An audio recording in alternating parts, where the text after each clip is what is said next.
Hello and welcome to Study with Sudhir. This is your digital classroom. I am TS Sudhir. We already did part 1 of Nelson Mandela's Long Walk to Freedom. That's part of First Flight, the textbook for students of class 10 CBSE English. I hope you have already seen part 1. The eye icon will lead you to that. Also, this is the thumbnail that I am putting up on the screen. Let's now come to part 2 because part 1 actually puts the context of the political ecosystem in which this particular achievement was achieved as far as South Africa was concerned, led by Nelson Mandela.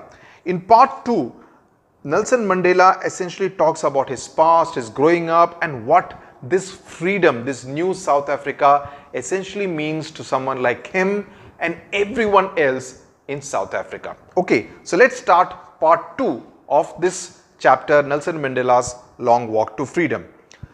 It is from these comrades in the struggle that I learned the meaning of courage. So he's talking about the different comrades who he has mentioned by name, leaders, he says, who sparkled more than the gold and the diamonds that South Africa is renowned for.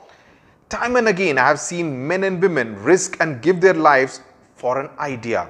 I've seen men stand up to attacks and torture without breaking, showing his strength and resilience. Resilience again is to be the ability to resist that defies the imagination. So he says you can't even imagine the kind of resilience, the resistance that these leaders actually put up to any form of torture, any form of attack.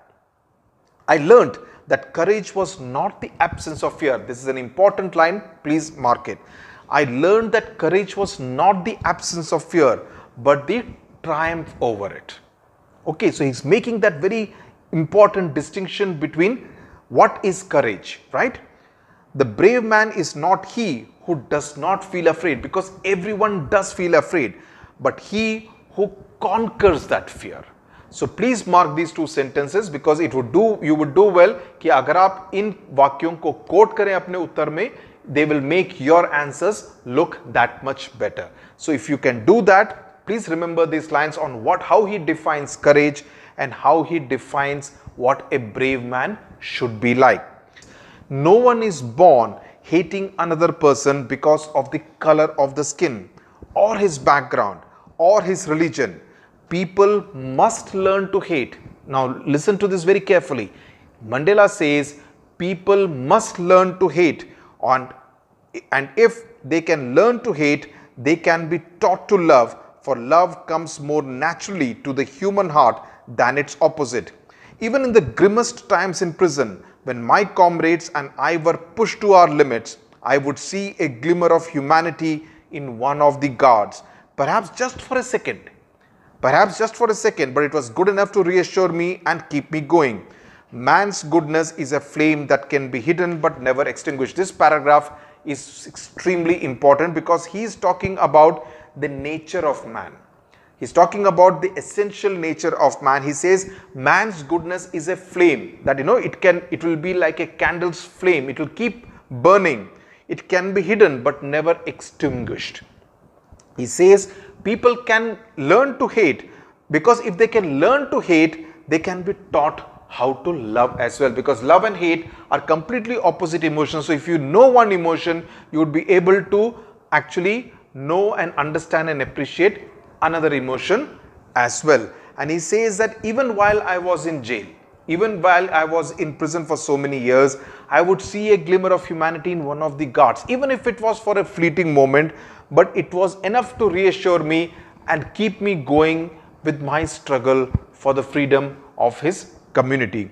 In life, every man has twin obligations, that is two obligations, right?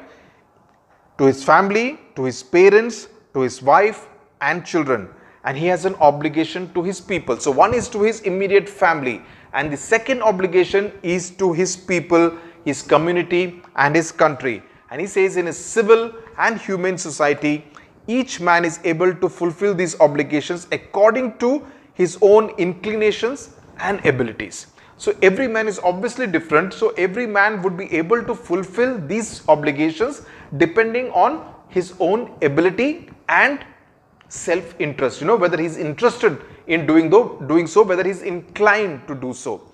But in a country like South Africa, it was almost impossible for a man of my birth and color, that is a black color, to fulfill both these obligations.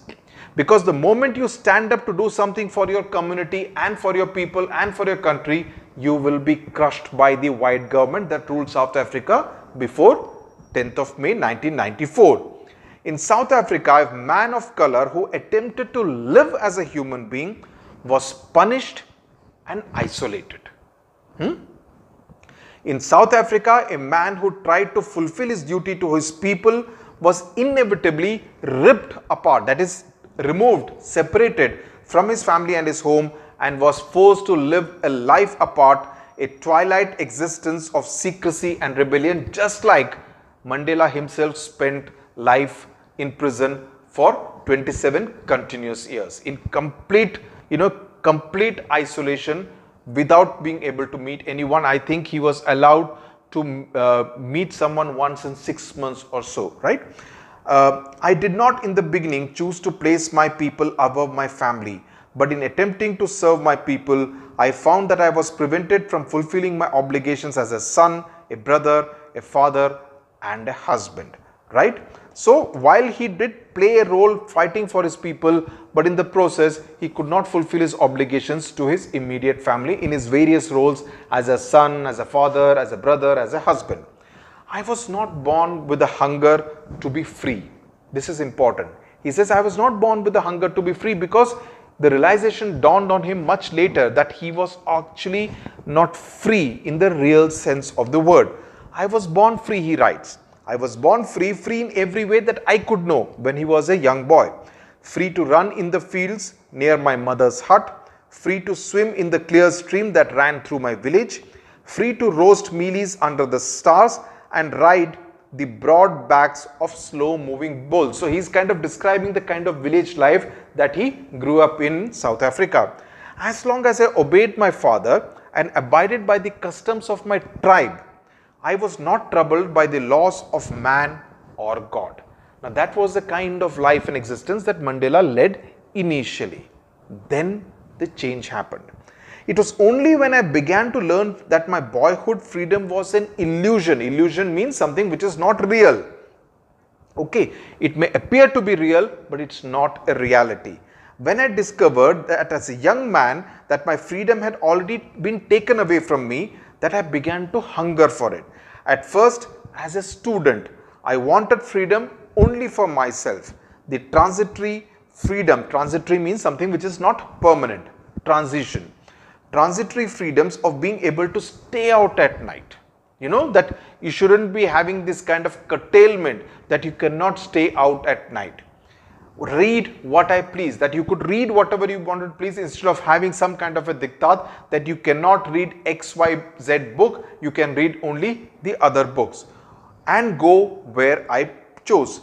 Later, as a young man in Johannesburg, which is one of the more important cities in South Africa, I yearned for the basic and honorable freedoms of achieving my potential, of earning my keep, of marrying and having a family. The freedom not to be obstructed in a lawful life. So he says, these are the things that I yearned for, and yet many of these things I found myself obstructed because of the color of my skin. Okay. उनके रंग की वजह से, जो रंग भेद दक्षिण Africa में होता था, उसकी वजह से उनको काफी जगहों पर एक तरह से रोका गया कि आप ये नहीं कर सकते, आप ये नहीं पढ़ सकते, आपको इस समय तक बाहर रहने की अनुमति नहीं है। तो उस तरह की पाबंदियां नेल्सन मंडेला पर लगाई गई, ना केवल नेल्सन मंडेला पर, बट हर ऐसा व्यक्ति जो कि काले रंग का था, the blacks in south Africa, उन पर इस तरह की पाबंदियां लगाई जाती थी। उसका पूरा वर्णन इस ऑटोबायोग्राफी में नेल्सन मंडेला ने किया है। But then I slowly saw that not only was I not free, but my brothers and sisters were not free. Okay, I saw that it was not just my freedom that was curtailed, but the freedom of everyone who looked like I did, the blacks of South Africa.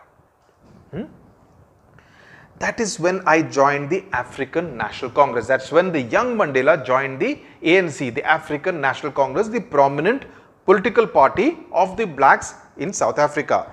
And that is when the hunger for my own freedom became the greater hunger for the freedom of my people. So the transition has happened from Mandela seeking freedom for himself as an individual to seeking freedom for everyone, for all his brothers and sisters, everyone who looked like him. So this transition is very important, and that's when, this happened when he joined the African National Congress, became a full-fledged political activist. It was this desire for the freedom of my people to live their lives with dignity and self-respect that animated my life. He felt a great sense of urge to fight for this right of the blacks of South Africa that transformed a frightened young man. He was a frightened young man, scared of the law, into a bold one that drove a law-abiding attorney, that is someone who was pursuing the legal practice, to become a criminal. Please underline these two sentences, very important. The transition that he's talking about and the words, specific words that he has used, please use them in your answers. That from a law-abiding attorney, advocate, lawyer, he himself became a criminal who had defied the law of the land. That turned a family-loving husband into a man without a home because he was sent to prison. That forced a life-loving man to live like a monk. Someone who lived life, now he had to live in complete isolation like a monk. I am no more virtuous or self-sacrificing than the next man. He says, it's not as though I am better than the next man. It's not as if I am more sacrificing than the next man.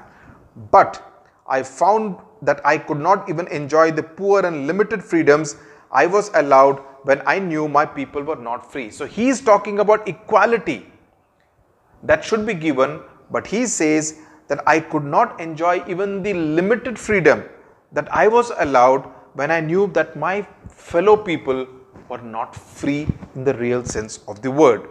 Freedom is indivisible. Underline.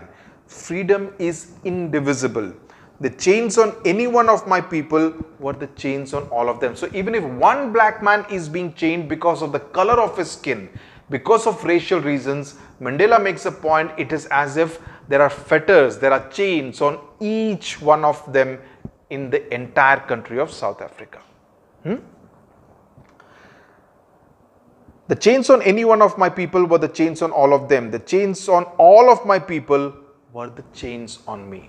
Underline these lines. So he says the chains on them were the chains on me. The chains on any one of us is like the chains on all people of South Africa.